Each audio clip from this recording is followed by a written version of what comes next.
नमस्कार. भूषण निवृत्ती लोंढे.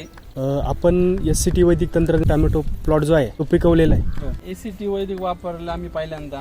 आता आम्ही जे आजूबाजूचे आमचे प्लॉट आहे आम्हाला बरंच हे करायचे का तुम्ही केमिकलवर जा, याच्यावर जा, तुम्ही याच्या नादी लागू नका.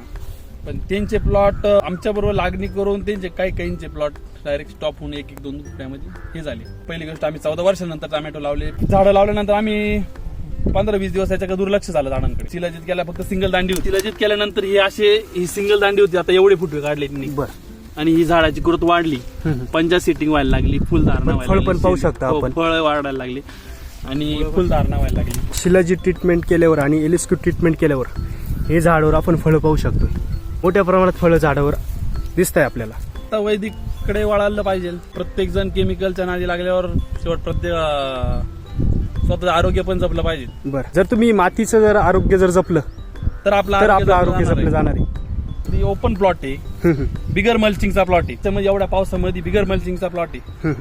हा बिगर मल्चिंगचा प्लॉट आम्हाला बरेच जण म्हणे का मल्चिंग लावा, प्लॉट असं होईल तसं होईल. आम्ही बिगर मल्चिंगचा प्लॉट आहे. मी बिगर मल्चिंगवर टोमॅटो अशी दिसतंय तुम्हाला. आता ही 3री बांधणी होऊन 4थी बांधणीकडे आम्हाला लागावं लागेल.